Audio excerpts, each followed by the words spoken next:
out of rooms much more quickly and easily, so we don't need as much time for people to get into the room and get seated. So we will go ahead and get started. Parveen, do you want to kick us off? Sure. Thank you, Hillary, and welcome everyone. Thank you for joining us today for our webinar, Supporting the Safety-Net Through COVID-19 Healthcare and Funders Response, which is presented in partnership between Kaiser Permanente and the Primary Care Coalition. I'm Parveen Burchik, Safety-Net Program Manager for Kaiser Permanente's Mid-Atlantic region, and I'm one of the co-facilitators of today's session.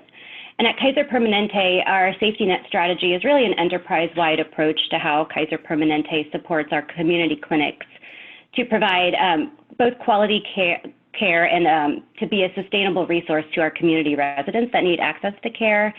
And through this strategy, we aim to integrate our clinics into our larger community health strategy, which includes social health, housing, economic opportunity, and charity care.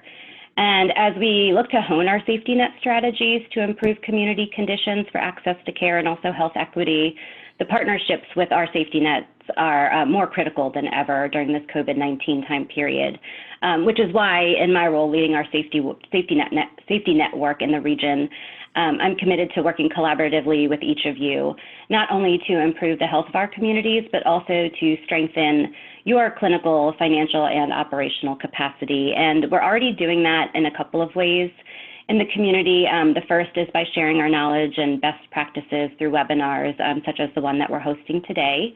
But we also offer scholarship courses through the Institute for Healthcare Improvement. We are in the process of developing medical outreach programs to serve vulnerable communities and also providing support to several clinics through our Community Ambassador program. And we're also looking to identify safety net funding opportunities through grants, sponsorships, and donations. So as partners in this work, I welcome your feedback, your suggestions, ideas on how we can continue to collaborate. So thank you again for joining us this morning. And Hillary, I'll turn it over to you. Thanks so much. I'm Hillary Tsumba. I'm the Director of Organizational Strategy at the Primary Care Coalition.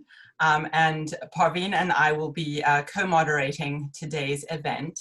PCC is really excited to be participating in this webinar as an organization whose mission is improve the health of people who are experiencing vulnerability by building partnerships and strengthening systems.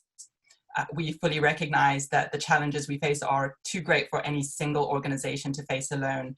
And so partnership building and system building is really core to our identity as an organization.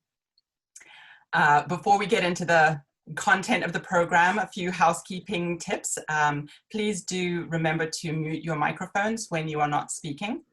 And because we wanted today to be highly participatory, we are not using the webinar platform. We're using regular Zoom meetings, but do please turn off your video share if you are not presenting at the time. With those housekeeping tips, I think we can go into the formal part of the agenda.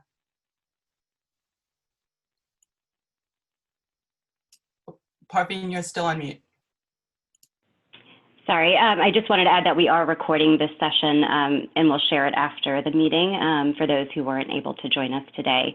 But we'd like to at this time introduce Dr. George Leventhal, who is our Kaiser Permanente Community Health Director, overseeing our Housing and Thriving Schools portfolio, as well as our initiatives in DC and suburban Maryland. George? Thank you so much, Parveen, and thanks for the work you've done to pull this together, and also to my colleagues, Tonga Turner and Ivan Rivas and Brittany Giles Cantrell, who put this program together. Before coming to Kaiser Permanente, I served 16 years in the role that our next speaker, Councilmember Gabe Albornoz, now holds, which is chairman of the Montgomery County Council's Health and Human Services Committee. I was elected to the county council. George W. Bush was president of the United States, and we faced a rising crisis of county residents with no access to health insurance.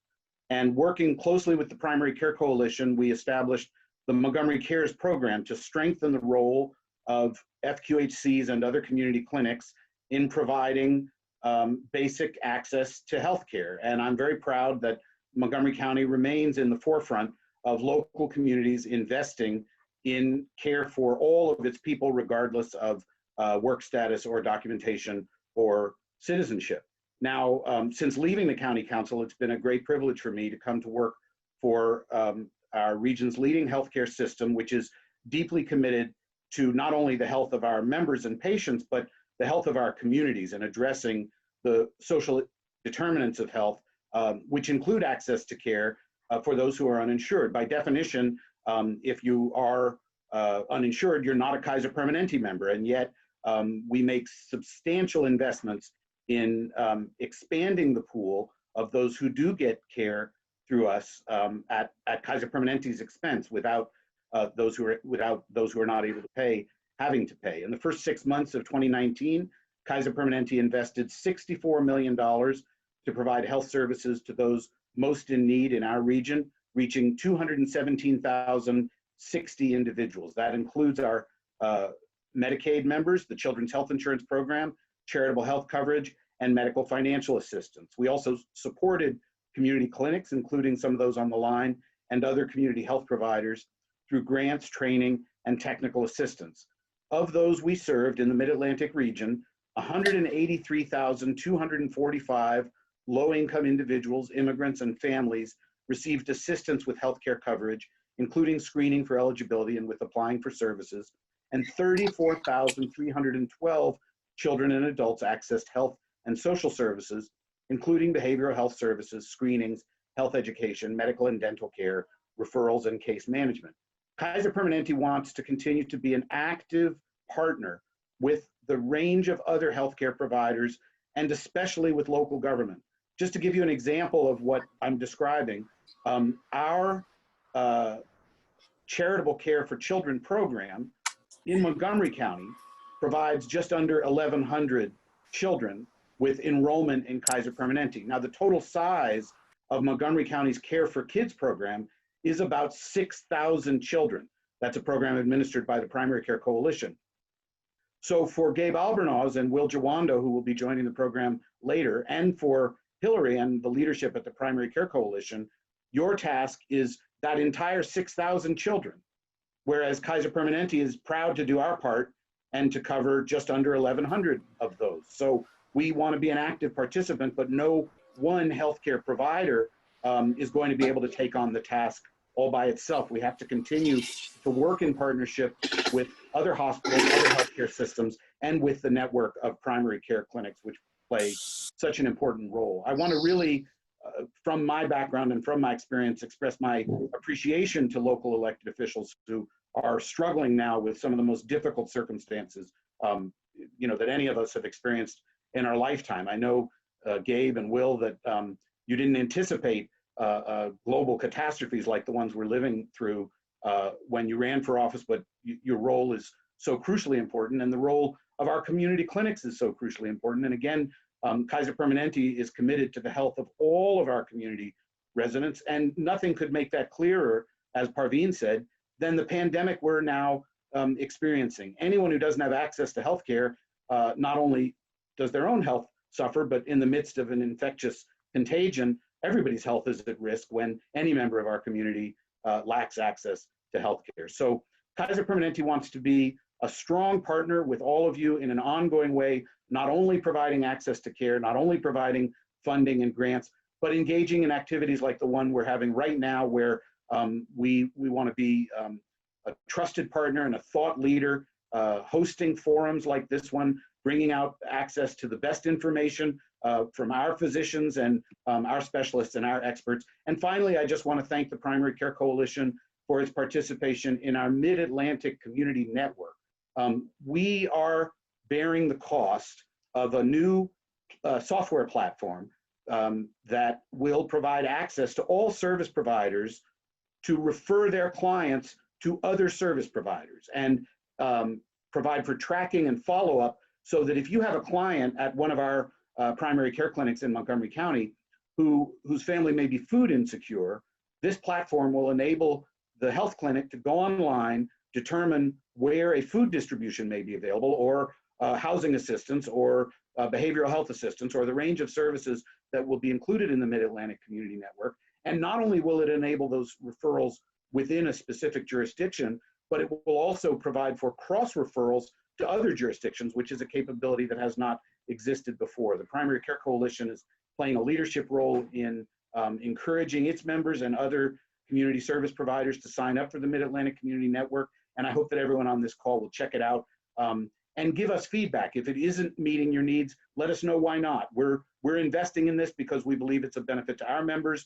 It's only successful if a broad range of community service providers participate, and that's why we're making it available at our cost to all community service providers who seek to benefit from it and who we hope will continue to give us feedback on how it can continue to meet your needs. So thanks for letting me make this presentation. Thank you all in the business of providing access to care for those who don't have access to health insurance. It's a crucially important task, and I just thank you for your work in that area. And I will go ahead and introduce my friend and my successor as chairman of the Montgomery County's County Council's Health and Human Services Committee, really a great leader for our community, really the next generation of diverse and energetic young leadership in Montgomery County, Councilmember Gabe Albornoz.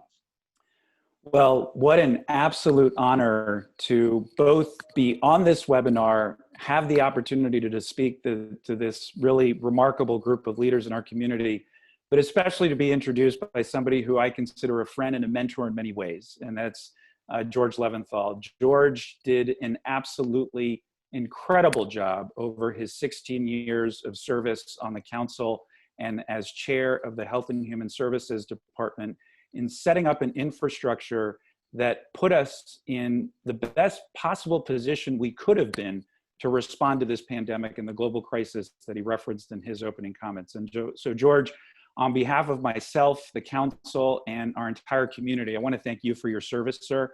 And I just have a deep appreciation and respect for it, especially now being in your shoes as you were for 16 years. And I want to do three things today in my brief presentation this morning. First, give sort of a 30,000-foot overview of where we are right now with regards to the pandemic. Second, just really reinforce and acknowledge the incredible and important role that our primary care clinics and community-based organizations have played, are playing, and will play moving forward in ensuring we strengthen our public health here in Montgomery County. And then finally, talk a little bit about some of the steps that the council has taken in the past and ones we are working on right now to help support your work. And so I'll get to that at the end. But I want to begin with the sobering news that we have over 130,000 county residents that have filed for unemployment since March. We went from an unemployment rate of just below 3% to now approaching around 14 to 15%. We have determined that we're going to need at least $40 million in the upcoming year to meet the projected demand to address food security issues. The virus has so disproportionately impacted our ethnic and communities of color, it's catastrophic. The largest percentage within the death rate has impacted our African-American community. And as we learned recently, just last week, 73% of the new test positive cases since the end of June are Hispanic. And although the good news, as has been pointed out by our public health officer, Dr. Travis Gales, is that at the height of the pandemic locally, we were averaging around between 600 and 700 positive cases per day. That, fortunately, is now down to between 50 and 60. Now, we are closely tracking the spike in numbers that we have seen in other jurisdictions, and there is some evidence that people in their 20s are getting the virus at a higher rate as they have in other communities. But the large disproportionate impact on our Latino and immigrant communities is stark and something that we are focusing on right now. And I will touch upon that in a little while. But I want to just reinforce how heroic the efforts have been of our primary care clinics through the pandemic. I had a deep appreciation of your work before the pandemic, but now this truly underscores the critical role that you play in establishing trust in communities, the critical role all of you play in understanding the nuances and challenges that are facing our families. And it also underscores the critical importance of the public-private partnership. County government will never be in a position to be able to fully and holistically address the needs of our community. It's only by leveraging the precious resources that we have with your expertise, outreach ability, and serviceability that puts us in a fighting chance to strengthen our public health safety net in a way that catches as many people as possible. And we are seeing an overwhelming need calling upon our systems right now. Our 311 system, which was averaging around 60 to 80 phone calls per day prior to the pandemic, is now averaging over 400. And there was a point just a month ago where 80% of the calls coming into 311 were Spanish speakers, with questions regarding rental assistance, with questions regarding testing, and a myriad of issues. And the average time it is taking for a 311 operator to address the needs of a county resident went from between 5 and 6 minutes to over a half an hour. And so there are deep-rooted needs that we are hearing from constituents that are really in crisis. And so that is why the council has invested heavily. We have been fortunate that the county received about $183 million in CARES funding through the federal government to stand up efforts to ensure that we further support and reinforce programming here in Montgomery County, both to address COVID, but also the recovery efforts. And we have put those resources to good use. Tomorrow, my colleagues and I are going to unanimously pass an additional tranche of funding, $500,000, that will be administered through the Department of Health and Human Services to further support our primary care clinics who, as I said, have been on the front lines addressing these issues. We are also looking at some additional appropriations and keeping our fingers crossed that there will be a final tranche of funding before the November election that we will be able to access to reinforce more programming moving forward. We're also looking at being able to expand and leverage the incredible work that's being done around telemedicine and other technology solutions. That is one of the silver linings, I think, that has come out of the pandemic. This has forced us to look in the mirror and to be open and authentic about addressing the underlying conditions that led to the disparities in public health before COVID, but have now put all of those on steroids. And we need a strong partnership in which, as policy solutions are identified, the council, working with the state, and on a longer term, our federal delegation needs to enact policies that makes your job easier, that gives you the opportunity to better access, for our community to better access the incredible and high quality services that you provide. And so we are looking at different measures right now and are very open to dialogue and discussion to address transportation issues, to address insurance issues, to address the telemedicine and telehealth issues that have prevented people from being able to fully access our public health system here in Montgomery County. And as I wrap up, I want to mention two other things.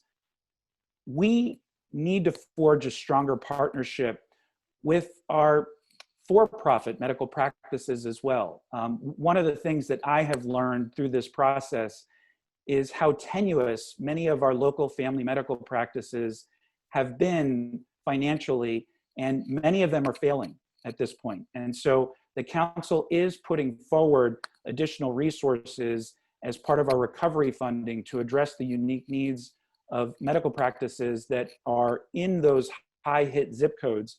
But we are going to need to expand the partnership and alliances with our hospitals through Nexus Montgomery, and who have stepped up in a very significant way as well, to look at other important solutions that holistically address the needs of our community. I'm optimistic that despite the pain and the anguish and the struggle that we are going through right now, that we will come out of this stronger as a community, wiser as a community, more united as a community, and willing to take bold action to address those systemic issues that have prevented us from being able to fully provide a public health system here in Montgomery County that addresses the myriad of issues facing our communities. And I'll end with this. You know, and Councilmember Leventhal will appreciate this, but one of the things that has been the most overwhelming in transitioning from running a large department in the executive branch to serving as a council member is dealing and addressing the day-to-day constituent issues. They are heartbreaking, they are complex, they are profound, and they are deep. And it's somewhat cathartic to be in a position to be able to support those families, but there are certainly days where it feels overwhelming, and I'm sure it probably feels like that for all of you. Just please know that your work has tremendous meaning, your work is having an impact, and your work is giving me and all of the policymakers here in Montgomery County hope that we will get through this very difficult time together. So thank you all very much for allowing me to speak to you briefly this morning. I look forward to listening to part of this webinar. Have to jump off in a little bit, but I know you'll be joined by my good friend, Councilmember Will Jawanda, for closing comments. But thank you all again so much. Deeply appreciated. Thank you both for your opening remarks. And I think that you have really laid out the foundation well for what the discussion today is going to be. You both certainly pointed to the fact that we are at the confluence of two crises at the moment in this community and nationally. There's the centuries-old crisis of systemic racism, and there is the COVID-19 pandemic, which, although novel, is exacerbated by the impacts of systemic and structural racism. One of the things I've been struck by over the last several months is how much conversation there is about the idea that this gives us an opportunity to reset, to emerge on the other side of this crisis with a better world. But in order to do that requires deliberate and focused effort.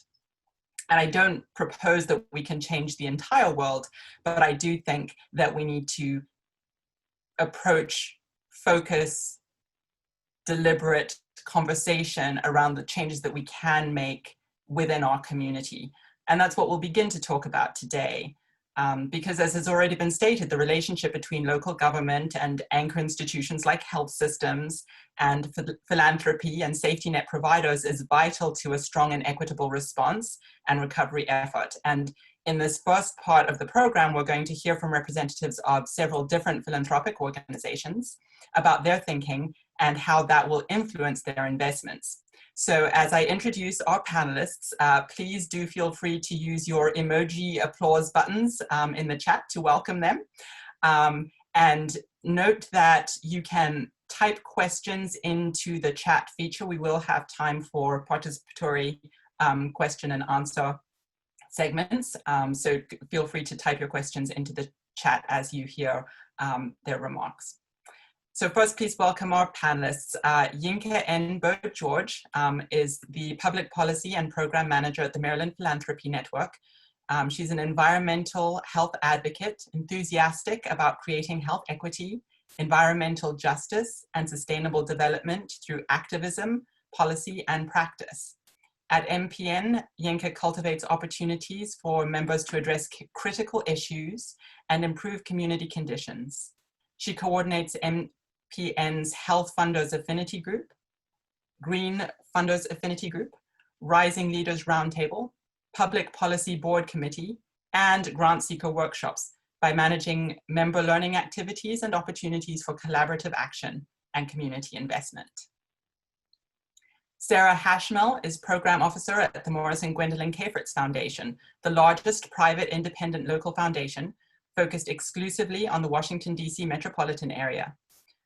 The Cafritz Foundation is committed to building a stronger community for residents of the Washington, D.C. metropolitan area through support of programs in the arts and humanities, community services, education, health, and the environment. Prior to joining the foundation, Sarah worked as a program manager and senior communications manager at AIDS United. Yannick Redwood is president and CEO of the Consumer Health Foundation, which is committed to building a region and a nation in which everyone has an equal opportunity to live a healthy and dignified life. The foundation advocates for racial equity and racial justice through programs and investments that advance health and well-being of low-income communities and communities of color. Dr. Redwood joined CHF in 2012 as its second president and CEO. Prior to joining CHF, she worked for the Annie E. Casey Foundation, where she managed the health and mental health portfolio and the evaluation of evidence to success. Crystal Townsend is president and CEO of the Healthcare Initiative Foundation. She supports organizations that offer solutions to improve the quality and delivery of healthcare for residents of Montgomery County, Maryland, particularly programs and services that protect the safety net for vulnerable residents.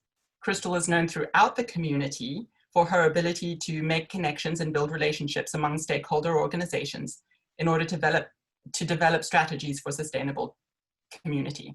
So welcome, panelists. I invite you to turn on your video cameras and unmute your microphones. I have some questions prepared to tee up the conversation, and I'll pose those to you. And as I said earlier, we invite all participants to go ahead and type your questions into the chat feature as we go.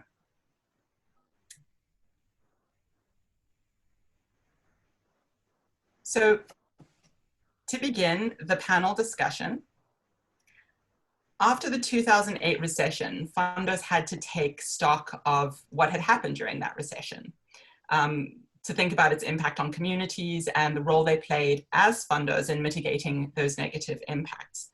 So Sarah, could you share with us what did the K-Fritz Foundation change about its approach and priorities at that time, and how has that been applicable to the current crisis? Absolutely. Hello, everyone. Thanks so much for inviting me to be on this panel. I'm really looking forward to the conversation. So at the K-Fritz Foundation, in the 2008 recession, the foundation was able to increase its giving to help nonprofits navigate that financial crisis. One of the things, you mentioned our mission earlier, it's very broad and it allows for us to support work in a range of programmatic areas, including changing landscapes like recessions or pandemics. So in the most recent pandemic that we're still experiencing, we recognized that we weren't able to do this quick turnaround that so many nonprofits needed. And so we were able to grant $1 million to the Greater Washington Community Foundation to support more of a rapid response effort for community. And then at the same time, we did have a March 1 deadline that coincided with the start of the pandemic. And we did see that there was an increased need from all of those proposals and all the nonprofits that came in, just for immediate needs for clients and to support staffing, among other things. And then there's a need for a long-term strategy about how are we going to ride out this pandemic and prepare for future emergencies. The pandemic is unique, but as has been mentioned, there are other crises, and this is on top of, as we're going to be saying, I think a lot in this conversation, this is on top of and inseparable from issues of racial equity and poverty, which are amplifying this crisis. The pandemic is not impacting or affecting all people equally, and that consideration is really important for me and my colleagues at the K-Fritz Foundation, and I think for our fellow panelists. Thank you so much. And if any other panelists would like to add to that question.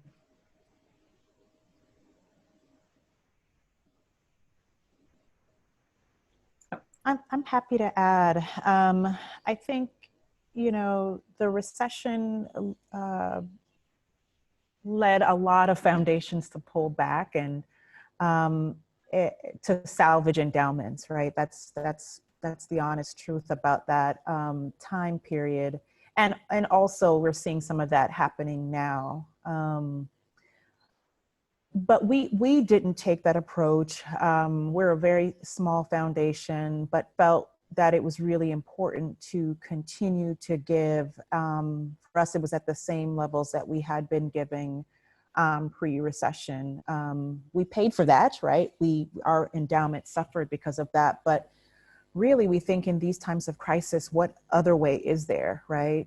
That foundations can't be sitting on endowments that aren't leveraged for these moments. So that was really important to us. But I would say that the recession itself wasn't what impacted our strategy as much as what came after that, in terms of the Black Lives Matter movement, which first emerged in 2013. I think it was that moment that really pushed us as a foundation to a deeper exploration of racial equity and racial justice. Actually, you read our mission statement. That's when we actually added justice to our statement.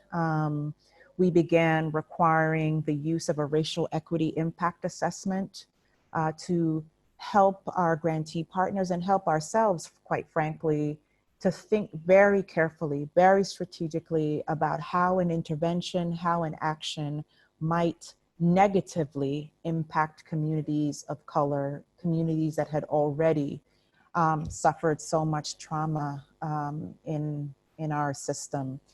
So that's when we really shifted our strategy and really began to invest more in earnest in local coalitions to really push local governments to center racial equity. And we've seen some of the fruit of that labor. It took a while, but we're now seeing some of that in DC and in Montgomery County with the passage of racial equity legislation in Montgomery County. And then there is racial equity work actually happening now in DC in terms of legislation. And we're here again, 2020, Black Lives Matter movement has again reemerged, and it is forcing a set of conversations inside of our organization. So yes, the recession was important. We were all thinking about it, trying to act. But I would say it was the two times that the Black Lives Matter movement emerged that really pushed our foundation strategically in new directions. Thank you. And then taking that sort of at a systems level, and I think, Unique, you've already started us thinking with a historic perspective. And historically, periods of upheaval do often give rise to significant social change. And sometimes that change is really deliberately driven, but sometimes it happens more organically, and more often than not, it's probably a combination of both of these things. So what do you see as the role of philanthropy in shaping how society will look in a post-pandemic world? And maybe, Yinka, could you speak to this since you're representing really a philanthropy network? Sure. So yeah, Maryland Philanthropy Network, we're actually a grant makers association. So we're not funders ourselves. We just house a number of funders. And while we're statewide, we're primarily based in the greater Baltimore region. So about 50% of our members are based in Baltimore or focus their giving in Baltimore City. I just want to tack on to what Unique said. I think that what we have seen since 2008 to now has just been a sort of enlightenment, continuous enlightenment of these issues with the funder community. Yes, there were a number of funders who actually cut their giving in 2008 due to the recession, and our nonprofits suffered from that. So due to the timing of that, the crisis, if you filled out a proposal during the beginning of the year, just because you happen to have your proposals written in the beginning of the year, you were able to get funds. But for the folks who may have waited later in the year to pursue grant opportunities, they weren't able to, simply because a lot of foundations just cut their giving at that midpoint of the year. So we saw a lot of inequities just stemming from that point. In Baltimore City, I'm sure a lot of you are familiar with the Baltimore uprising that happened in 2015. So very similar to sort of that catalyzing moment for you, Unique, in 2013. I think a lot of Baltimore funders were catalyzed in 2015 and sort of recognized how out of touch they had been with the community. So there were a lot of critiques in philanthropy at that period of time. Philanthropy not being community-based, not being community-led, and that encouraged a number of funders to start looking internally and seeing what sort of differences they can make. So we saw a lot of shifts in perspectives from that point in time. A lot of folks wanting to be more collaborative, wanting to reframe the way that they think about community partnership. But still, that happened in limitations. I think up to now, we're seeing even more growth in that way. So the COVID crisis plus the recent uprisings across the world has just spurred so many conversations I personally didn't think would occur for maybe another 10 years.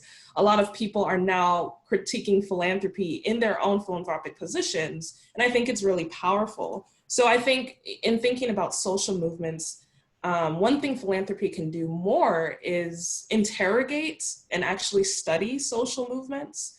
I think, you know, a lot of people have been saying this isn't the first, you know, instance of police brutality that we're seeing. This isn't the first sort of time racial injustice has happened. It's been happening. So what is the wake up call now? Why are people now wanting to draw attention to this?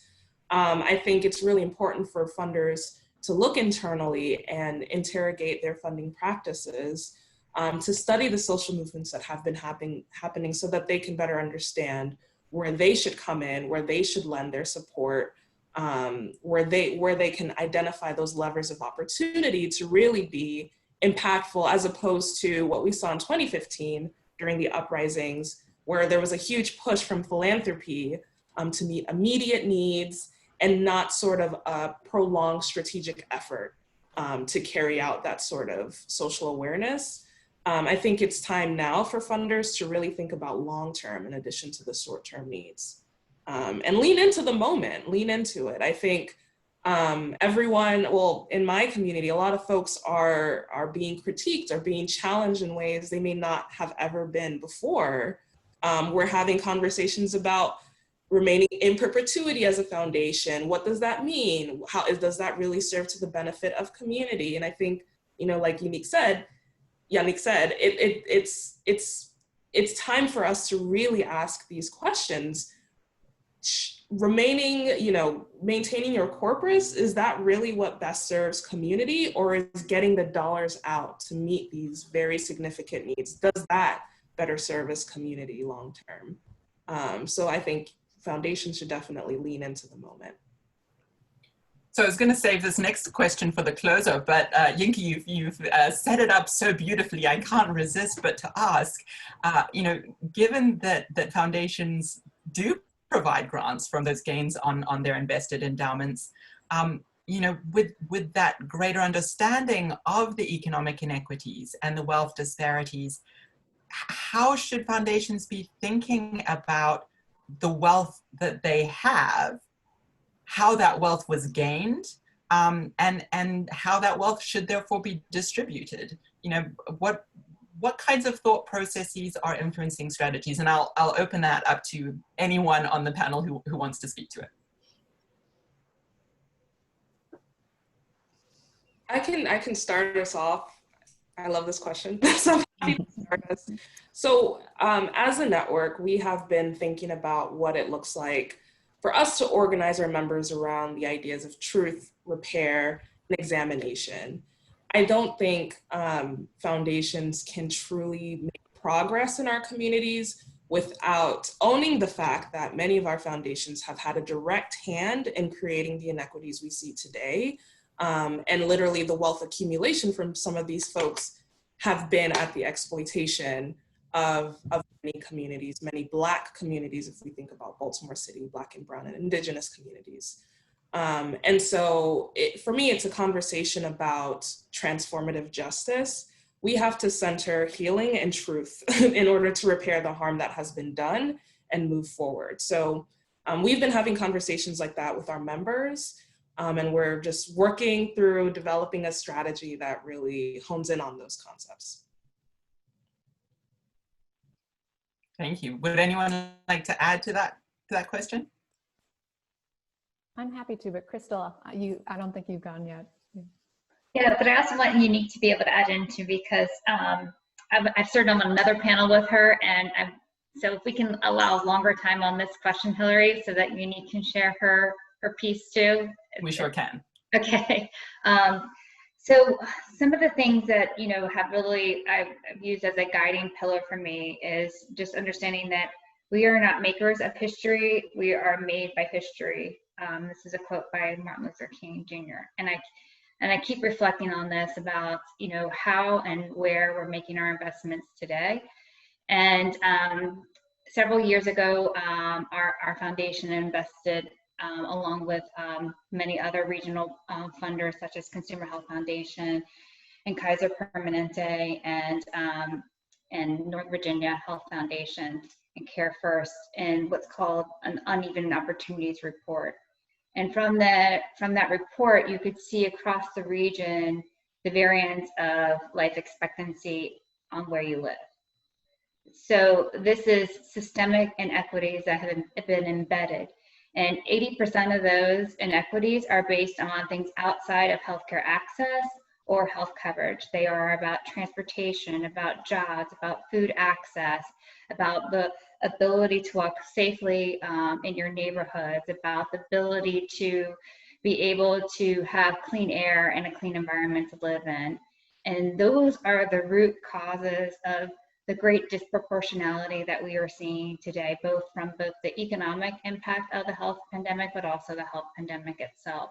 And if we don't address those root causes, and the people that know the solution to those root causes are community. And I think that's where I keep refocusing in on is that, we knew this data before this pandemic. This has always been here and present. And we need to look at how we're investing in historically underinvested communities and people, and not blame the people, but look at the community that has set the infrastructure of why these outcomes are disproportionately affecting our individuals, and it's costing their lives. And so the most severe thing, right, your health. And so some of the things that we've really been trying to do is looking at how this whole transformation model, how do we work differently with our nonprofit partners, but also how do we encourage our nonprofit partners and help them work differently as well, right? Because I think it's all these parallel systems, right, that are constantly reinforcing these unequal power dynamics that are at play. And so how do we help be that transformational lever in our communities? And some examples of this are, partnering with, we got tons of requests on emergency cash assistance, which is so vital, right? Everybody needed, they lost their jobs, they weren't able to go to work or school, they weren't able to have childcare to go to work. And so a huge crisis was coming about, people becoming homeless and losing their homes, on top of not being able to work, on top of being ill. And so we thought, how can we do this better? So we partnered with the county on their emergency assistance program and lots of philanthropy to bring vital cash resources into the hands of our families, which is a totally unique model that I think all of us were surprised that we could get to, but it was a low barrier access model to get needed cash into our households. So I'm really proud of that work. But the other piece that, I think we as philanthropy need to do is look at severe flexibility.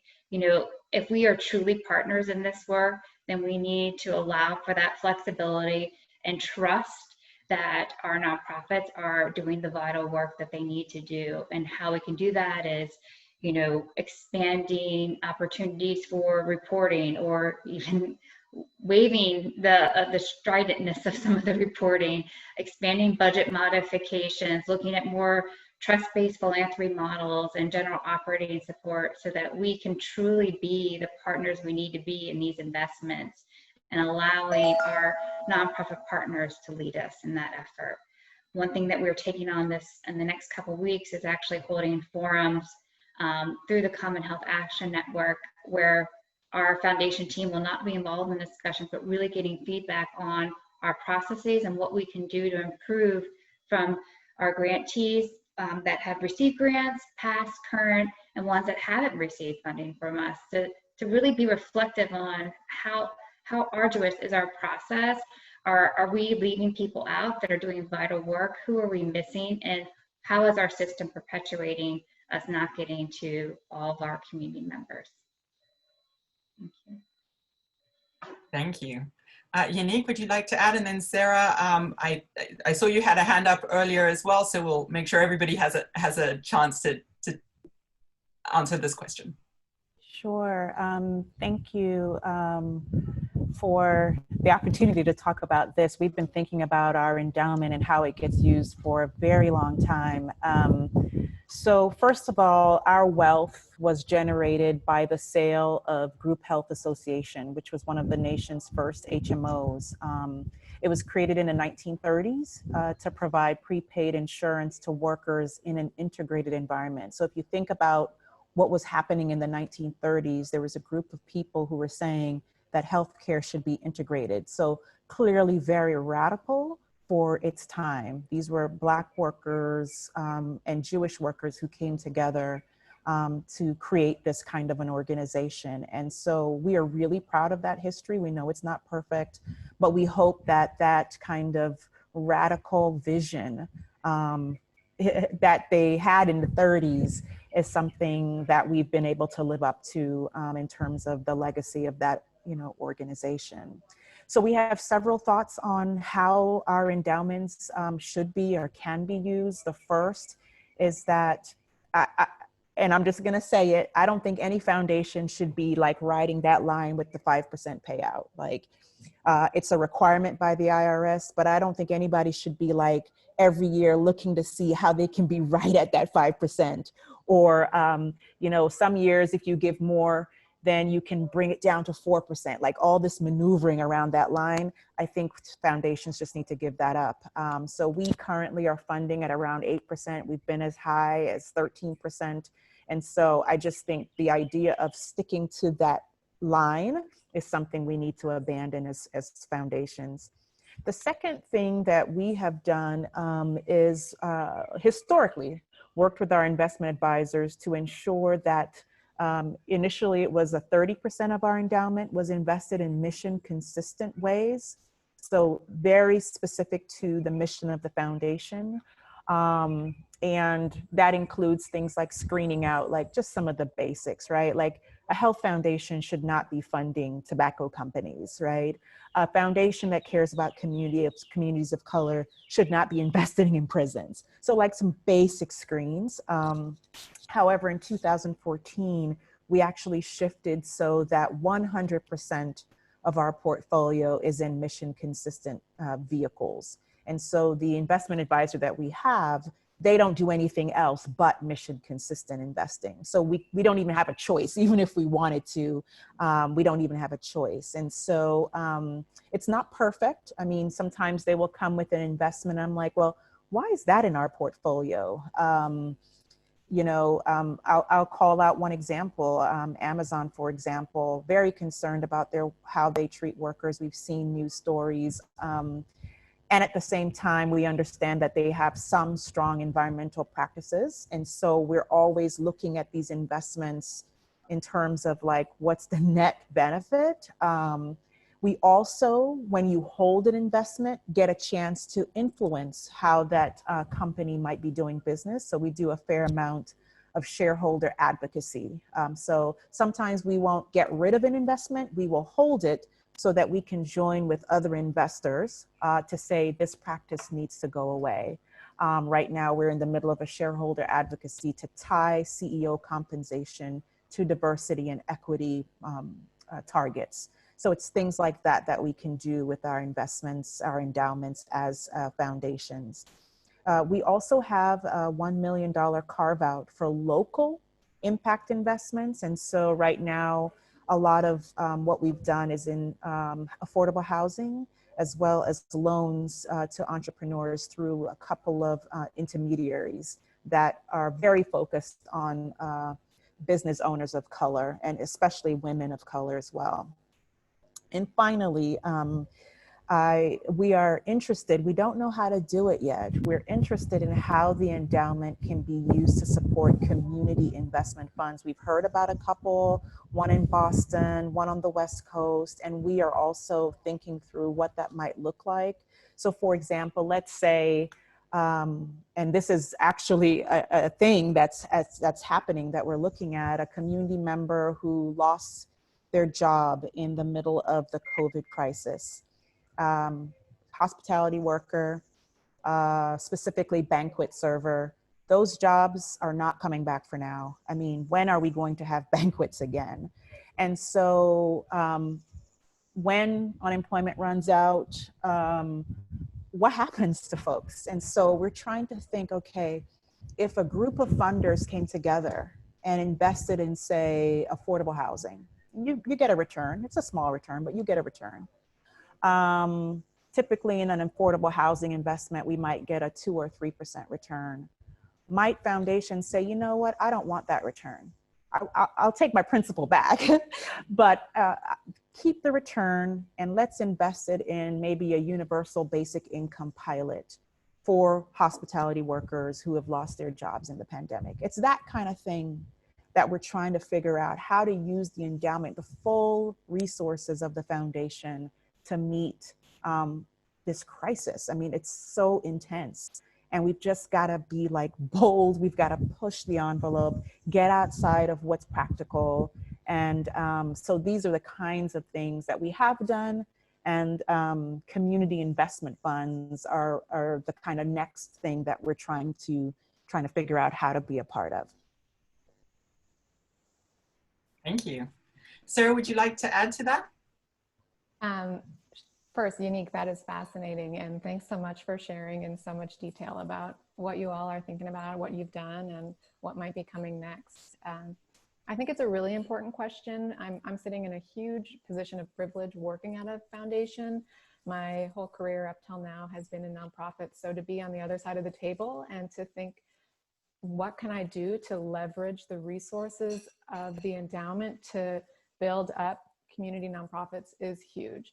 And as Crystal mentioned, speaking about health equity, you know, my portfolio at the foundation is health and wellness. And so it is entirely, my work is entirely motivated by what can I do to help eliminate these health disparities. And this goes hand in hand with working against racism and poverty, which are, you know, the two main drivers of poor health outcomes. So within that, as I'm meeting organizations and people and nonprofits and learning about what's out there, one of the big things that I'm thinking about is who has been cut out from accessing wealth and building wealth, and what can I do to help counter that within my role. So that's all I'll say on that, just in the interest of time, but we're in a huge position of privilege, and what I can do to try to like flip the script is motivating for me. Thank you all so much for your really thoughtful responses on that question, which I loved thinking up. I was like, oh, can I come up with something that's going to be really tough to answer? So appreciate the openness in engaging in the dialogue, because I think that having this kind of conversation with service provider organizations and the organizations that you fund too really helps us understand how you're thinking about it. So we do have a question in the chat, and in the interest of time, I'll go ahead and move to that. And if we're lucky, we might be able to do one or two more. This question is from Wayne. We have adopted an approach to eliminate homelessness using the definition that it should be rare, brief, and a one-time event. Would you support a similar goal or definition attacking the lack of healthcare insurance or access to care?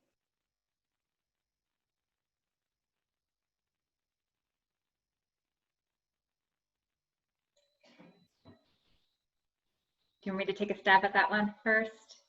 Sure, go ahead. You know, I think what we're seeing now is that while we may have made, specifically in Montgomery County, we have made, you know, extreme strides and trying to provide a mechanism for those individuals that cannot access, public sector through Medicaid or MCHIP, the Maryland Children's Health Program, through partnership through Montgomery Cares and with Kaiser to ensure access to care. But we also know that there are still barriers, and we've continued to see barriers even when things were supposedly offered for free. So, for example, is like the COVID testing, right? That was, supposed to be free, but we still need, individuals still initially had to go to a provider to get referred to Chris, to get referred to a test site, to get to an appointment on a certain time frame and a certain point in time. All those systemic things were barriers, even though it was supposedly free access, right? And we've made a lot of improvement. We have now community impact hotspot testing areas. We are eliminating the barriers that you have to have, referral through Chris directly to get the testing. But that impacted us, right? That severely impacted us. So why we're seeing some of these disproportionalities right now.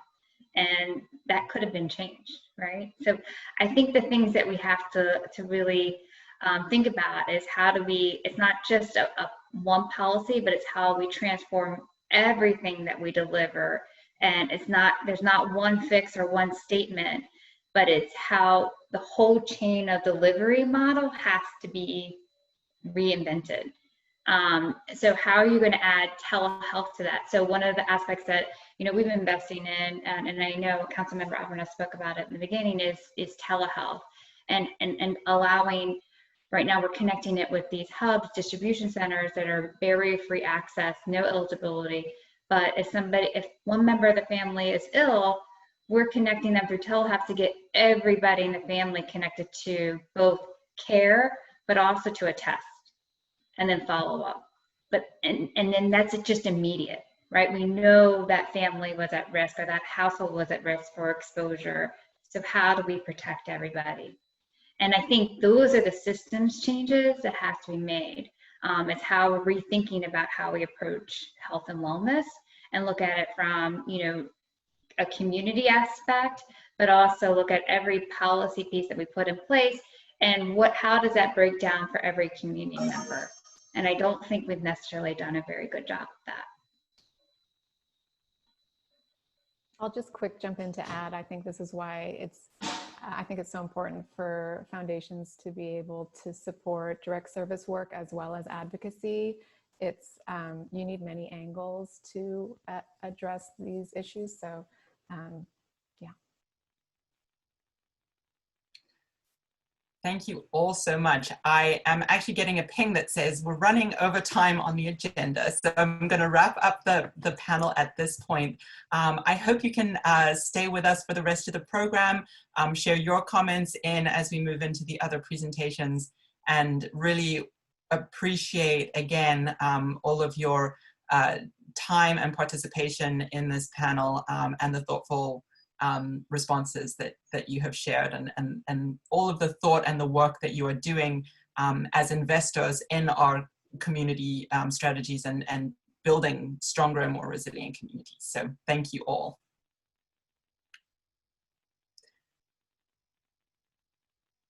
Parveen, back to you, but you're on mute. I see you talking, but you're still on mute. Yeah, can you hear me now? We can. Okay, so thank you to our funders panel. Really appreciate the insight and information that you've shared with us this afternoon. We will now move into our social health portion of the webinar. So I'd like to introduce our presenters. We have Andrea Azuma from our Kaiser Permanente National Office. She's on our community health team and serves as the Director of Community Health Improvement. Andrea works across Kaiser Permanente's 8 geographic regions to develop strategies and partnerships that drive health and promote health equity. And Andrea earned her bachelor's degree from Occidental College and a master's degree in nutritional sciences from Cornell University. We also have my colleague, Brittany Giles Cantrell. Brittany is our senior program manager in our community health team here in Mid-Atlantic. She's responsible in leading and managing programs serving Mid-Atlantic communities through grant making, partnerships, and community health initiatives supporting access to care and social health. Brittany currently leads our community and stakeholder engagement for the Mid-Atlantic Community Network, which is a new Kaiser Permanente and Unitas initiative to support social service, resource referral, and coordination across the region. Brittany holds a master's in public health from the University of California, Berkeley, and a bachelor's in science in public health from the University of North Carolina at Chapel Hill. So we'll first have Andrea speak to our enterprise-wide strategy around social health. Great. Thank you, Parveen. Thank you for the invitation to be with you all, I guess this afternoon for those on the East Coast. So I'm going to start and kick us off a little bit by sharing an overview of the social health strategy that we have at Kaiser Permanente. And as many of you know, and as George alluded to earlier in this session, you know, our mission at Kaiser Permanente is to provide high quality, affordable health care and services to improve the health of our 12.3 million members, and more broadly, the 68 million people who live in the communities we serve. And social health is becoming an increasingly important part of how we talk about and how we try to carry out our mission. So when I talk about social health today, I'm kind of referring to the combination of social drivers that impacts a person's total health. And these drivers can exist at the individual, the local, and the societal level. So this could be things like access to basic nutrition, a place to live, a home, roof over one's head, and economic opportunities that contribute to a person's social health. And we know that physical health, mental health, and social health are all very interconnected, and it's really all three elements that are needed to support total health. And on the next slide, information that's really not new to this group, and Crystal even referenced it in the earlier funders panel, that we know that so much of what constitutes good health goes beyond just healthcare. And we could debate the specific percentages here, but I think just the idea being that there's so much that goes into a person's health that includes healthcare, but goes well beyond that to include the broad range of social, economic, and environmental factors that shape a person's opportunities to engage in healthy behaviors. So under social economic factors, things like education, job status, family support, income, and community safety all really constitute important drivers of health. And it has been referenced earlier in this conversation, and kind of given the moment that we are in as a country facing a global pandemic and really facing a reckoning on racial equity, that we know that these amenities and access to social economic factors are not distributed evenly in our community.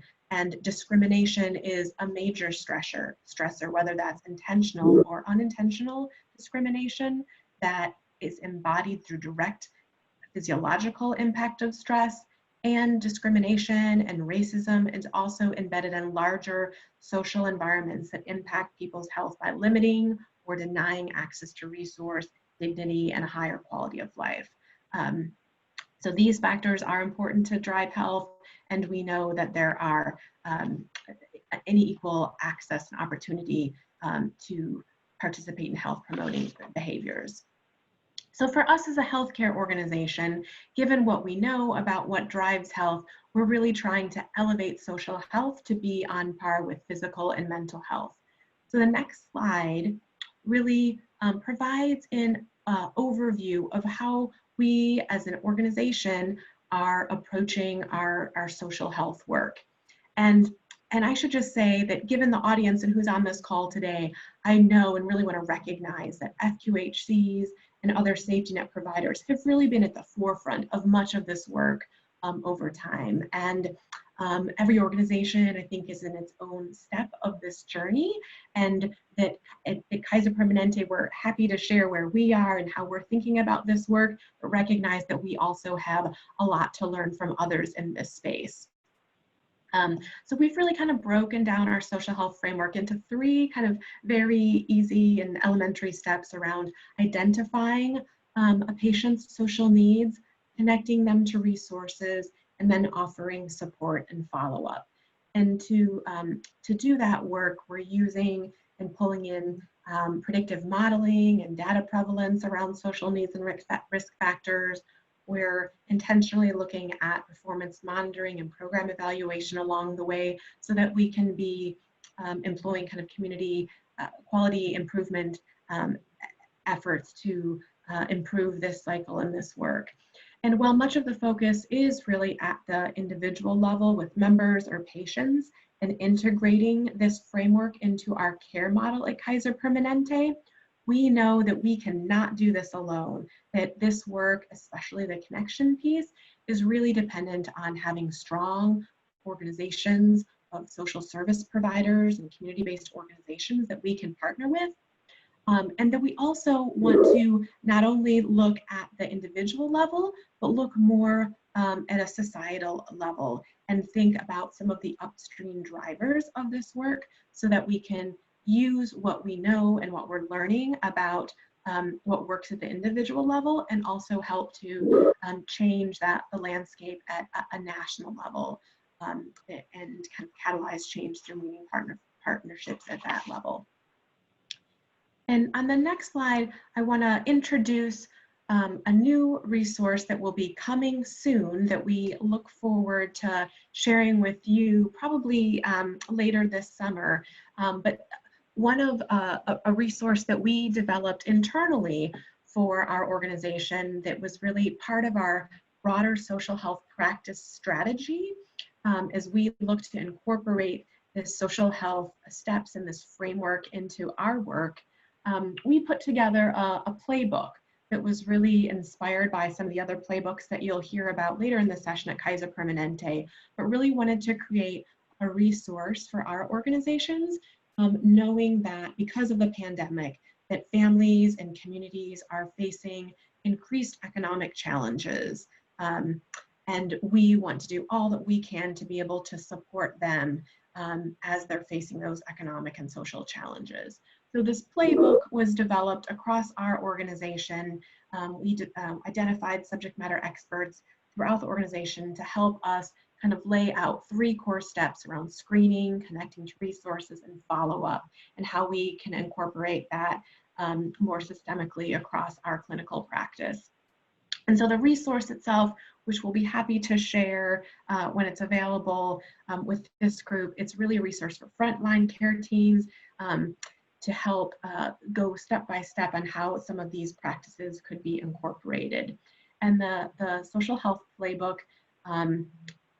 starts with issues and resource around homelessness and housing, food security, social isolation, financial strain, and with a specific emphasis on seniors and behavioral health needs.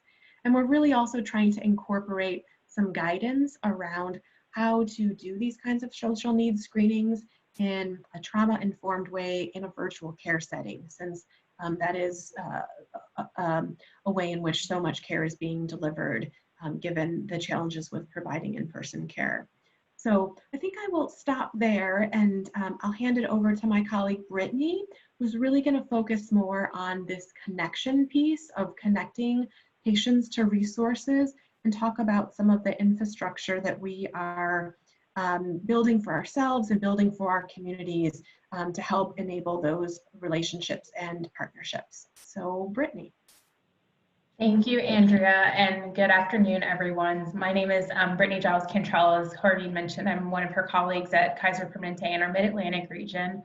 And building off of Andrea's presentation, just wanted to spend a few minutes with you talking about a new initiative that Kaiser Permanente is launching with an organization called Unite Us to improve social service referral and coordination across our Mid-Atlantic region here. And I'll just begin by saying that this is an initiative that has been in the works for many years here at Kaiser Permanente, but particularly during COVID-19 and then layering on the equity and racial equity challenges that our country is seeing right now, it's one of those resources that we really feel can make a difference to help better connect people with health and opportunity across our region. The next slide, Ivan. Great. So just underscoring again, as Andrea said, we know that 80% of health happens outside the clinical setting. So as a healthcare provider, we know that that 20% is what we can manage, but that 80% is really what happens in the communities where not just our members, but where the broader community really seeks services to, live their full lives. So we see is that the connection between us as a healthcare organization and social service providers, including our community clinics, is even more important, particularly during COVID-19. But there's often, a lack of communication and coordination that happens between healthcare providers and the social sector. And so at Kaiser Permanente, we're really investing in this idea that by improving coordination between, our two sectors, that we're able to better integrate care for patients and community members overall to really provide that, gateway to health and opportunity. Next slide.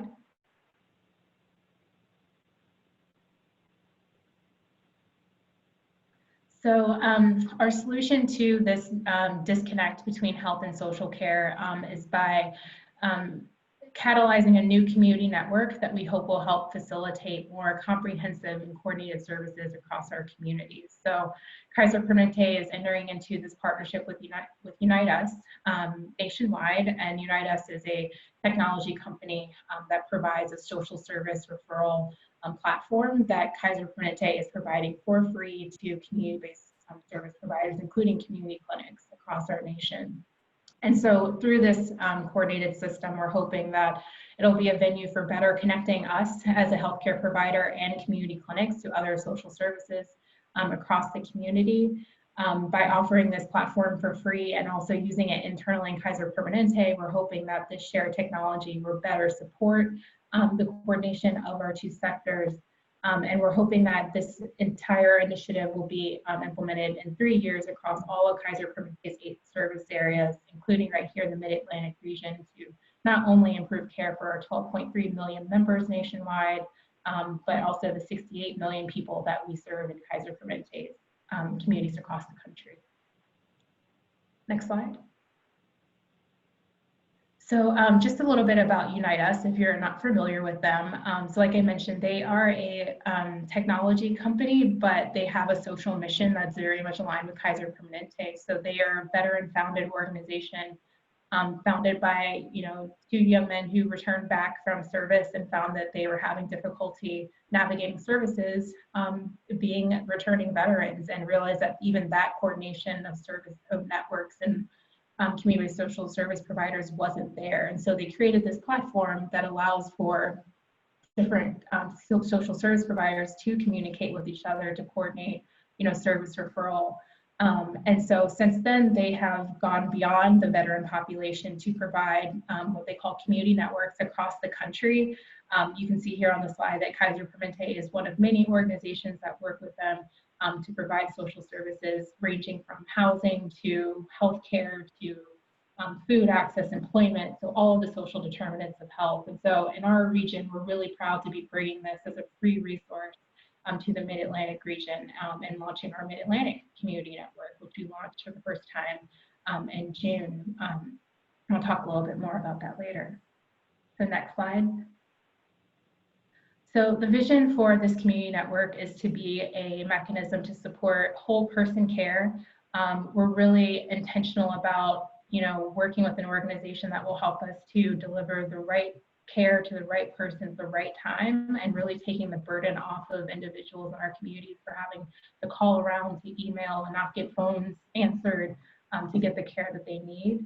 And we're hoping that this will also be an asset to social service providers and community clinics, because they'll be able to use this platform to better, view how their own organizations are caring for their clients and how they're able to support the coordination for other social needs that clients might have.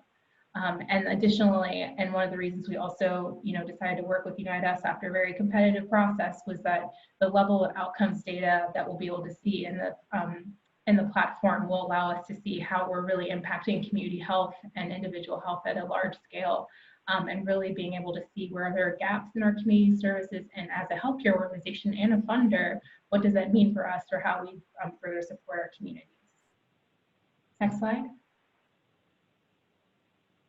So what this looks like in practice is that, say, for example, a person were to come into your organization as a client or a patient.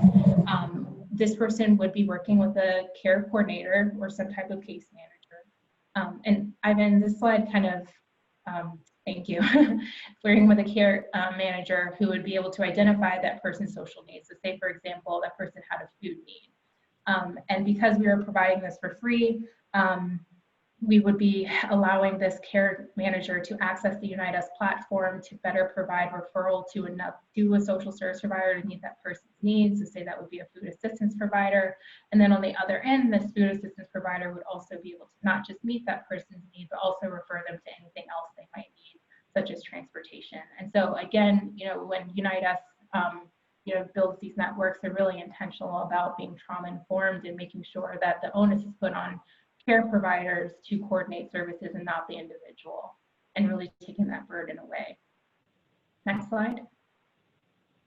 So I'll just go through these really quickly and some of the reasons of why we chose this platform and why we think others should also join with us in completing this network. So first, we also know that in a traditional sense that sometimes it's hard for providers to send and exchange protected information, but this platform is HIPAA compliant, FERPA compliant, any acronym you can probably think of to make sure that client information and patient information remains confidential.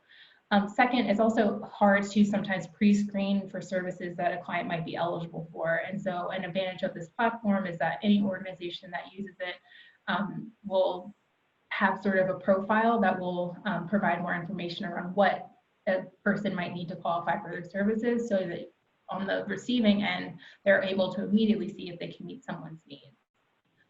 Third, each organization will be able to talk to who they're referring to. So again, not sending emails off into the ether or unanswered phone calls, but you'll be able to use this platform to capture information, send that information, and share it on the client's behalf so that they're able to better coordinate care. Fourth, sometimes there are those feedback loops, so you're not really sure if someone's going to respond to a referral that you need. And so this platform also allows you to see where sort of in the timeline of someone's care, when they saw someone, what the outcome was, and where that person is now, and if they received services.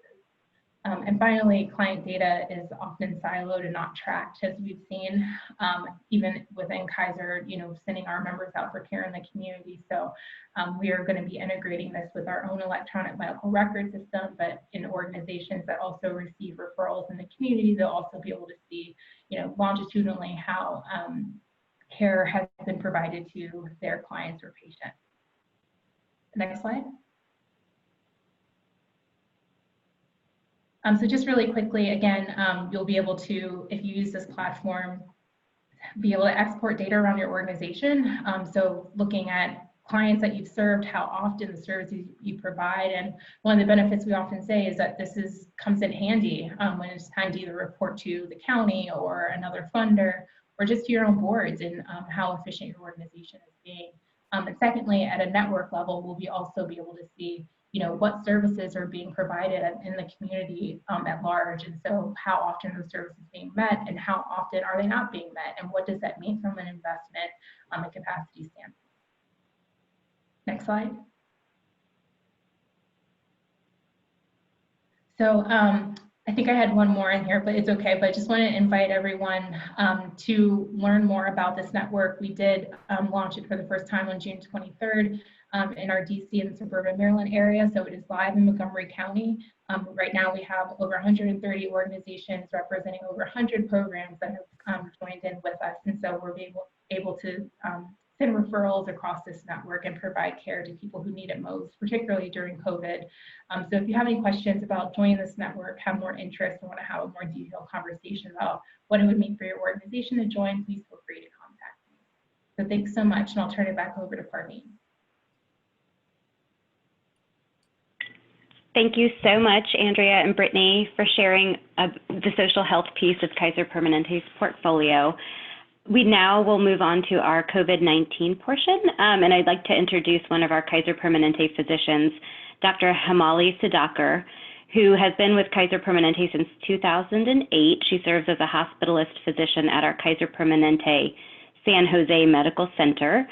And with her expertise and knowledge of not just hospital-based care, but also epidemiology, Dr. Sudhakar has been an integral piece of putting together our COVID-19 playbooks, both around surge planning and mitigation. Dr. Sudhakar holds her medical degree from Baroda Medical College in India and her master's in public health and epidemiology from Emory University. So Dr. Sudhakar, at this time, we'd invite you to turn on your video camera and also unmute yourself so that you can lead us through this next presentation. Hi, Parveen, can you see my camera? Not yet. It's telling me that you cannot start your video because the host has stopped it. Okay, let me start it. Yes, we can see you. Okay, thank you. Thank you for this invitation and the introduction. I actually work as a hospitalist at San Jose, as Parveen mentioned, and also an inpatient palliative care physician. And for Northern California, I hold the position of Regional Medical Director for Hospital Quality. And for the COVID response, I have been one of the planning section chiefs, which we started in end of February. So thank you for allowing me to talk about how Northern California responded to COVID. I'm going to take you to some of the planning that we did in March and April and ongoing efforts to this date.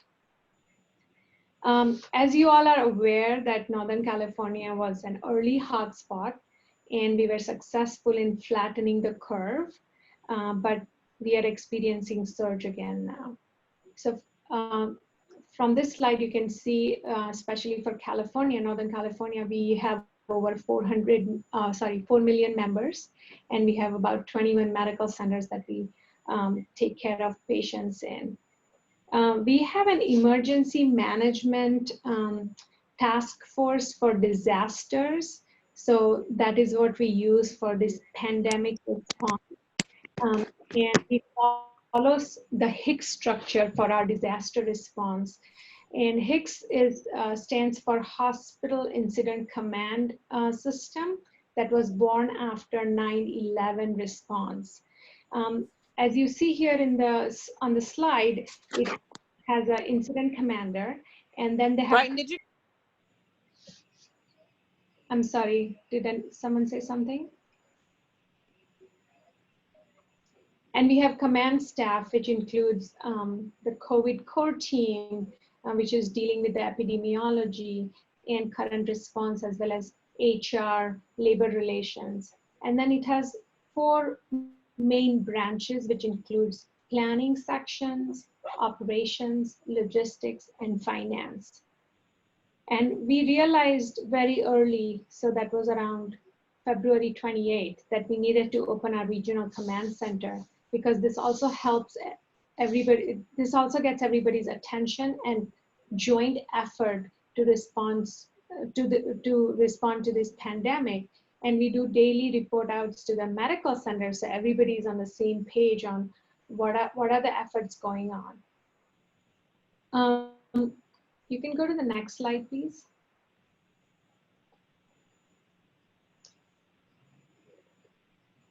So as you know, that first patient for Northern California came from the cruise ship. And very shortly, we realized that COVID pandemic was not in a containment phase in Northern California. We had to actually employ our mitigation strategies as soon as possible. We also followed the IHME and Cornell forecasting model, and we did predictive modeling with our division of research, and realized that we will need to plan big. Dr. Parodi, who is our associate executive directors and also in charge of the response, immediately realized that it was very important that we connected with our state government as well as HHS to kind of influence them on some of the strategies. So by mid-March, with Governor Newsom's shelter-in-place orders, social distancing, hand washing, that is following all the non-pharmacologic interventions, we were able to flatten the curve. But at the same time, we didn't know in California, Northern California, where we were on the curve. So if you look at the curve, we didn't know whether we were on the upslope of the hockey stick, right at the peak, or downslope. We made predictions that we need to double the hospital capacity and triple the ICU capacity with the expected number of patients that we would get. We did not need to use that because we were able to flatten the curve, but our curve could have looked like New York if we were not able to put all these strategies in place. We also planned for mass casualty as we were doing what we saw Italy, Spain, New York was experiencing. And we were able to do that within a matter of 3 weeks. That was pretty impressive. We also realized that how do you take care of patients and test patients, and how do you deal with this unpredictable situations which was changing with innovation? So we were able to come up with a drive-through testing and setting up 10 sites within a matter of a few days. We also took into account the health equity and made sure that we also had people who could not drive come to a walk-in testing sites available. Before COVID hit, we were doing some telehealth, but maybe about 5% or so. Within 2 weeks, we were able to convert our in-person visits to over 80% of telehealth and video visits. And this video visits and telehealth was extremely valuable for patients who could not actually come or were afraid to come. And we were also, the reason it was important to have phone appointments along with video visits, as people who didn't have smartphones could also benefit from this. One of the impressive things that we did was set up the surveillance site for COVID. So any patients who tested positive in the outpatient setting, we were able to set up a surveillance website on our electronic health records, where as we were learning about how to take care of these patients, we realized that at 5 to 7 days, this can start to deteriorate. So we would set up appointments, phone appointments with them in advance to make sure they were doing okay at the time. If a patient was at borderline from the emergency room who got discharged home with COVID, we would give them pulse oximetry, which we also did for the inpatient discharges when they were leaving with oxygen. We also gave them hand sanitizers and masks and how to quarantine themselves from family and education on that. As you can imagine, the emergency room physician, the hospitalists, and ICU physicians were at front line, and we were able to support them with changing treatment plans. Our ID chair, Dr. Ramaprasad, was in front and center of this. We also realized in the beginning very soon that all these patients did not need to get on the ventilator when they were really sick in the hospital. We could actually give them high flow nasal cannula, which actually buys them time. And also, some of these patients could actually decompensate very rapidly. So we planned with our palliative care and supportive care services in the hospital that all the patients who get admitted with COVID in the hospital has a palliative care consultation, more to provide support and education of the disease to the family members. With the strict visitation restrictions on visitation, which was needed, we also set up video team sites with family members, language line for Spanish speaking and other language that we need for patients who could not speak English, which was very crucial because some of them were in the ICU and were not able to have family visit them. That was extremely valuable. Some of these patients were not even able to be on their back. We had to prone them because they were extremely sick. We also saw high rates of delirium in these patients. So we had to immediately change our treatment to make sure that we are treating them for their delirium while managing their COVID at the same time. So a lot of changes in the treatment, and a lot of pivoting and being innovative about these things. You can go to the next slide, please. So one of the focal point about all this was our COVID intranet site, which was in our emergency management site.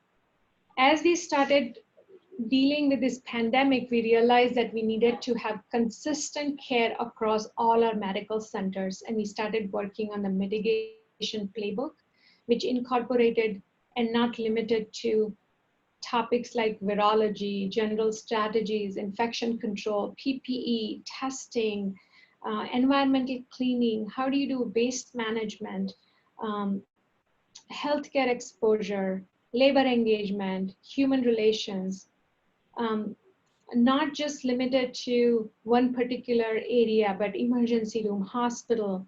How do you manage code blue and patient where you need to be in your PPEs? Also like pregnant patients, infants, also pharmacy, mental health was a key component, continuum, which included nursing facilities as well as residential care facilities. And everything was incorporated in these playbooks. And we actually shared these playbooks with the state in California as well as HHS, and we distributed it to the medical centers in the community so everybody could benefit from this. We continue to work on some of the plannings as of now, and we're also learning to pivot as we see more surges. In March and April, we were lucky that only 2 or 3 medical centers had as much volume of COVID patients, but now we are seeing across a lot of different areas. We also worked on physician support and employee support task force to help them with resilience. We call it RISE, which is resilience in stressful events, and continue to work with our employees as well. So at this point, I'm going to pause here and see if there are any questions.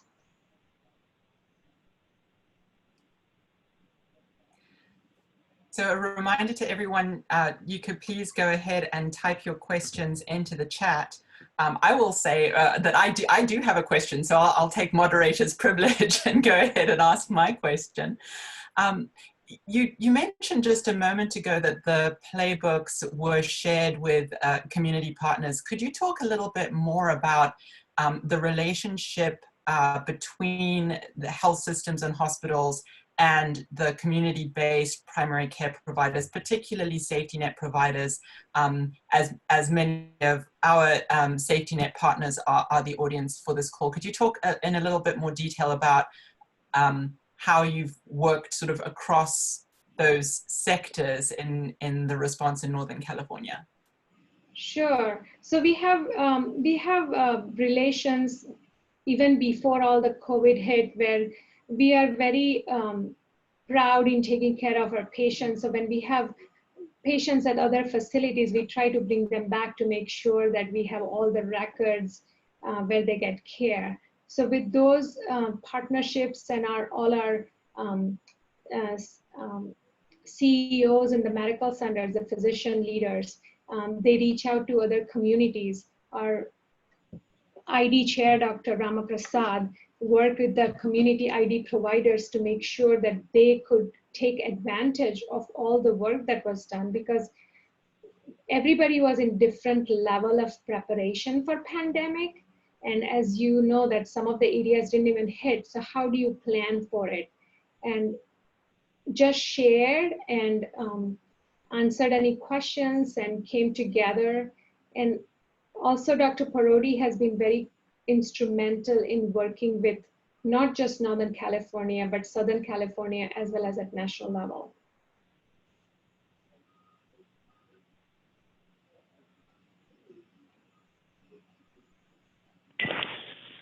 Thank you so much for that, Dr. Sudhakar, and the presentation on COVID-19. And thank you to all of our presenters and panelists today for your time and sharing your expertise with us. We will move into closing remarks. I know we are a few minutes over time, so apologies on that. But Councilmember Jawando, I believe, has joined us. So Hillary, should I turn it over to you for introductions for the council member? Sure, and thank you.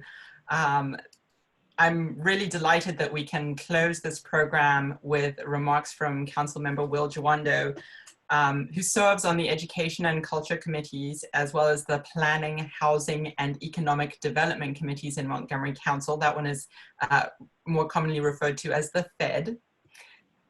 He's an attorney, an activist, and a community leader with a lifelong dedication to public service. And his career has been crafted by his unique combination of grit, compassion, and integrity.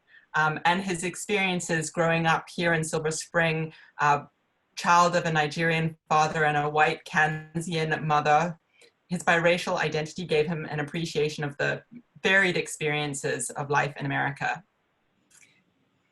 And one of the reasons that he's so perfectly suited to provide the closing remarks for this panel is that he has really been a champion for social and racial justice on the council, introducing a number of different pieces of legislation to move equity forward in this community, most recently with the resolution to declare racism a public health crisis. That certainly provides the foundational steps that we need in terms of a policy environment to begin moving forward on the kinds of systemic changes that we have been talking about through part of today's program. So over to you, Councilmember Jawando. Thank you very much. Can you see me? Can you hear me? We can hear you. We cannot see you yet. Okay, I'm on. My video is on, but you can see a picture of me, so that's good enough, I guess. You know, even if you just can't see me. So good to be with everybody, and I'm sorry I wasn't able to be here for the beginning. It sounded like this was I heard the tail end of the presentation on COVID, and this is a very okay. I think I'm probably on now because I can see myself. This is a very important and meaningful dialogue. Because one of the things that's clear as we deal with these multiple pandemics is that we must build stronger systems, more equitable systems, so that we can come out of COVID, come out of this period of righteous indignation and movement towards social justice and equality stronger than we went in. And I think earlier this year, I met with this year 2020. Who knew 2020 was going to be what it has been so far? I met with Hillary and the other members of PCC to talk about strategies about how we help our low-income residents, our residents of color, our immigrant communities, and how we move forward outside of COVID. You know, once we deal with as we're dealing with still with the immediate impacts. How do we build a stronger healthcare system, for example, and make sure that more of our residents who weren't seeing primary care physicians and weren't in a formal healthcare provider relationship, how do we make sure that they are getting connected to care, for example, and prioritizing health and addressing pre-existing conditions and all these issues. I'll tell you, I'll be honest with you and tell you, because I think about this a lot. I called my primary care physician the other day to check in on her, but also to set up a physical, you know, and because I've been, like many of you, I'm sure, working harder and longer hours than I even did before COVID, in the midst of my wife and I also, she's working at home, and we have 4 young children here, ranging ages 18 months to 9 years old. And so it's just, everything has been so compressed. And because of Zoom technology, there's no travel time in between meetings. And so you can literally, as I'm sure I'm preaching to the choir here, you can be scheduled back to back to back to back to back and really have no time for exercise, no time for mental health break, no time to use the bathroom, go down the list, no time to spend with your family, even though you might be in the house with them. And so, I said, let me call my primary care physician to see how she's doing. She told me I hadn't had a physical since 2017. And, a couple things have happened. I was running for this office that I'm in now in 2017, and now that I've been in for almost 2 years. But that's me with fully covered. Now, I didn't go not because I didn't have insurance. It's because of everything that's been going on, and life happens. And you all know better than me how that can impact. I'm feeling okay. I'll let you know the results when I get back. But you know what I'm saying, that we have to make sure that folks have access to care, and that we are, even if we have a chance to address the health disparities and many other disparities that we see in our community. Obviously, the death and murder of George Floyd and Breonna Taylor and Ahmaud Arbery and Phenom Burhay here in Silver Spring, and so many others have also highlighted the deep inequities that we have in our country and in our county. And Hillary mentioned the racism as a public health emergency resolution that I authored and that we passed a couple of weeks ago. And it really underscores the point that racial inequity, racism, is directly connected to a myriad of poor life outcomes and, yes, death. And it's not just in police violence. Obviously, the disproportionality in which COVID has hit our communities, which you all know very well, in our Black and Latino communities in particular, as far as cases and deaths. When you look at who's having to go to work and the people who are deemed essential, right? And all these jobs that pay the least but are the most important, the inequity baked into that economic system. And obviously, certainly police violence, where Black residents in particular die at the highest rate of anyone in the world at the hands of police. 1 in 1,000 Black men will be killed by a police officer, a staggering number. 1 in 3 will spend time in jail or prison. 1 in 2 will be arrested by the time they're 23. And here in Montgomery County, we're no better. 50% of the arrests in 2018 in Montgomery County were of Black residents, despite only representing about 19 or 20% of the population. 55% of the people who had force used against them by a police officer were Black in 2018. It's similar numbers for juveniles. If you add our Latino population, you're over 75% of the folks arrested or had use of force against them were Black or Latino in this county in 2018. We have deep inequities that we have to address, and this resolution underscored the way and called us to lay out a plan in each of these areas. We get hit by cars, trucks, and buses more because our communities were redlined and we live in areas that have been disinvested and underinvested in. And so pedestrian fatalities, disproportionately Latino in this county. Already so in this year, the number 75% of the people who have been killed walking or biking this year were Latino or Black this year. So we have some serious issues that we have to address, and this calls it to the forefront and also says that it's an urgent matter. And it's a good thing that it builds on some of the work we've already done. Thanks to Councilmember Navarro and the rest of my colleagues who last year we passed a racial equity bill that's starting in August, next month, that we will have a racial equity and impact statement on every bill, every budget item, every policy. And we will have to look at those impacts before we make our decisions. But the important part of that is we still must act on that information. Information in and of itself, we've known about these disparities for a long time in our own sectors, and I know you all have known, but we must act urgently with a plan to disentangle these systems of racial violence and of racism and institutional and racism systemic racism from all of these areas. And it's going to take a long time to do. And it's going to take budgetary change and reallocation of dollars and reimagining systems. And one of the things that I think is the silver lining of COVID is that we've seen we can do things quickly, very differently. This meeting we're having right now, a year ago, you would have said we would have never done this. But here we are doing it. And hopefully you're paying attention, even though it's the end of the program, right? And Who knew we could release nonviolent offenders at the rates we've been releasing them? Who knew we could pause evictions and pass rent stabilization, another bill I put forward to cap rent increases, and we need to do more in that area because we know all these things are interconnected. If you don't have a home, it's going to be hard for you to access care. It's going to be hard for you to eat properly. It's going to be hard for you to get a job. So all these things are interconnected, and we have really so much work to do. And the work that you all are doing is so important to that. So I'm going to get ready to pause, but I wanted to say that the American Psychological Association, many other counties and cities have followed our lead. I think at the time when we passed it, we were one of 14 communities in the country to say racism is a public health emergency. We're urging the governor to do the same. I would love your support on that. And because as I said earlier, we die in many ways due to racism, whether it's a doctor not believing that we're sick. Think of the case of Serena Williams, who had to beg for the test that would eventually save her life. With all her privilege and power, she had to beg for it. And thank God she had the agency to do so. But we know so many of our residents don't. And so, higher rates of asthma, the whole list. And we just have a ton of work to do.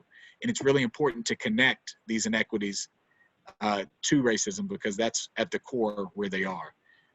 We're going to take action this week on some proposals to address the issues in our Latino community. We also need to do similar things in the Black and the African immigrant community, and in our Asian community, where there are some disparities in certain communities, and look forward to working with you all to do that, including our zip codes that have some of the highest case counts. So the last thing I'll say is, please be in touch with me if you have ideas or thoughts.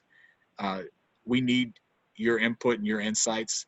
We're going to pass a landmark bill that I wrote with all my colleagues of color tomorrow on use of force, where we ban chokeholds and we raise the standard for the use of deadly force from reasonable to necessary, where we ban no-knock warrants, and we require officers to intervene when they see police officers committing a crime or using excessive force. And so it's a great first step to address some of the most urgent needs related to police violence and excessive use of force, but we're going to need to reimagine and reframe the whole system.